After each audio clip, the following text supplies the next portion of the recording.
This video is part 2 of a series, so if you'd like the list of basic steps and tools that you'll need to begin, please go back to part 1.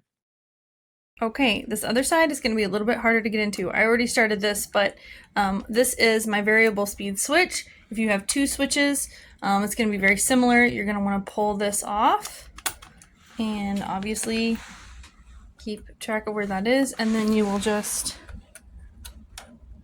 pull that so that it's loose. This green right here is your ground wire, so you're going to want to pull this screw right here and remove your ground wire. Remove this right here, this nut. I'm going to be really careful not to drop it. Okay. This step in the process just reminded me why I'm glad that I have good tools and I know where they all are and I take care of my tools, because I'm trying to take this apart and I've used all 3 of these screwdrivers. Everything I've touched has been a different screw tip, so it's been very easy because I can jump back and forth between these. If I was trying to fiddle with this one and change the bit every single time, I would already be very frustrated. So get out all your screwdrivers and just have them handy. There's going to be 2 of these little motor mounts. These keep the motor in place, so we're just going to remove those. So back both of the screws out on both sides and pull off the motor mount so you can remove this motor. Okay, so I've removed the switch. It's all connected. There's no need to mess with any of this. I just need this to be out of the way, not connected to the canister anymore. I took the little motor stops, these little keeper tabs in here that were one on each side. I took those out. So now I just need to loosen this cord here. So this is the main power cord that comes in for your dryer. So this is where your heat gun is going to come in handy. So I'm going to use this, just pointing this at the outside. You want to be very careful here just to focus the heat right on the grommet. You don't want to melt anything. You're just trying to get it to loosen up and not be quite so stiff so that you can pull this cord out of the canister.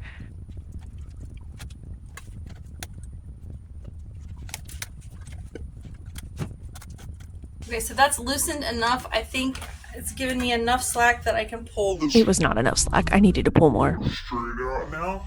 So for that, I am going to use my vice grips. All right, so I've adjusted my vice grips. I am going to grab this center hex bolt that you'll see in there.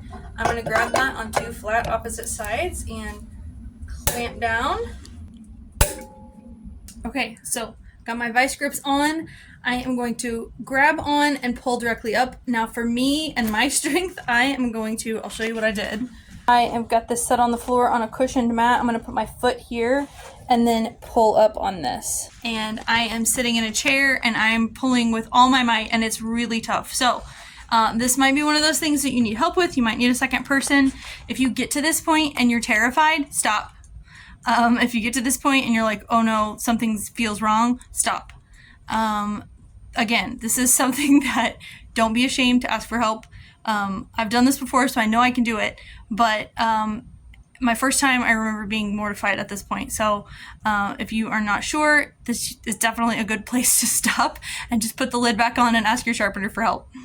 This was really tough pulling, but slowly but surely it did come up, and once it got started and broke free, then it was easy pulling. Okay, so I didn't have quite as much slack as I needed here, so I had to spend some time wiggling the main power cord back through so that I could get this motor out. But hopefully you will make a better decision than me and give yourself more room from the beginning. So, got to do a little bit of finagling and wiggling, but this should pull right out for you. Okay, so when you pull this out, this motor is going to look just like the one that we looked at on the other side. And since we are so well practiced, we're just going to do the same thing to this one. This has sticky, gross stuff on it. So I'm going to wipe this down, and then I'm going to do the tabs and assess these brushes. And I have a feeling these have not been looked at in a really long time, so it's time. All right, so all of that finagling that we did and yanking and pulling and doing, that part you don't have to do on a K9 model. So that is why when people ask me what the difference is as far as power and capability and how much power it uses and all that jazz, really the main difference is that instead of having these 2 motors end to end like you do in a single canister in this K9 model, the K9 obviously has them side by side, so it is as easy as our other end times 2. So that's the big difference. If you're going to service it yourself, obviously the K93 is way easier. If you are going to have someone else do it, I guess you can let them do all of this work and cussing and snorting. But I am going to pull these brushes and have a feeling it's really time. Okay, you can still see my purple canister in the picture because my wires are still connected because I didn't want to actually have to resolder or reconnect any of these wires. So I'm just going to work in close proximity. I can still have this out on the table and not have to be working up in the canister when I have it set up like this. So we're just going to do the same thing on this side that we did on our other side. Okay, I'm going to get in here and try to wiggle this apart a little bit.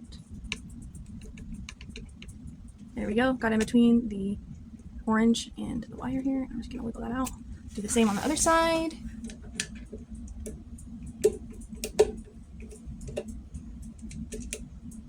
I like to use this really delicate one to start with, and then you can always jump over to your regular old flathead to really pull it if you need to. Okay. So here is my used brush, and then here is brand new out of the package. So you can see that this is definitely worn down, whereas this has, it's about half gone, and really not a whole lot of spring action left in it. If I really depress, there's some, but definitely ready for a new brush. So I'm going to go ahead and swap out and remove both of these old brushes and put 2 new ones in.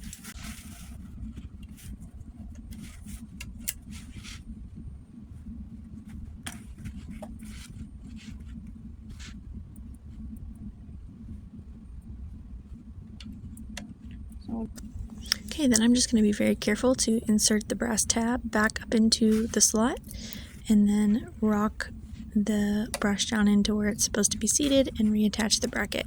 Again, when I put all this back together, I just want to make sure that all 4 screws on the brackets are very tight and that the brass tab is seated well down in there and up tight against the orange plastic. Alright, got my new brushes on the difficult side. These are installed and all ready to go. I just got to put everything back together now. Alright, so this can be a little bit awkward, but I'm going to make sure kind of get all the wires get out of its own way here, and remember what I need to leave out and what I need to squish in. And I just want to get this set up. This gasket that's in here, I'm going to make sure that that is good and intact and that you have it seated down in that gasket well, because that is what keeps this whole thing from sucking its own air and what keeps it blowing air in one direction through this canister. So I think, all right, got those 4 wires out. Give myself a little slack here, and now I'm just going to squish and press this down. All right, so this can be a little bit.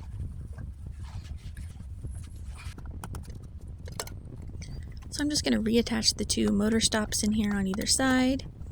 And from here, we're just putting everything back the way it was. So after I get the motor mounts in there, then I'm just going to put the switch back through, and there's a little washer and then the nut that holds that down tight. I usually just finger tighten it first, and then right before I put the actual knob cover back on, I tighten it. I'll finger tighten that for now, and then I'll tighten that with my crescent wrench. Okay, I attached this screw that holds this little board in, and then now all I have left is my green wire, which is the ground, which goes to this hole right here. I'm just gonna attach the ground wire now. Okay, I've bolted the ground wire back on, and now I just have to redo this grommet. I may need to use the heat gun again to get this soft so that I can push this back through, but that's the last of it, and then I'll just put my lid on.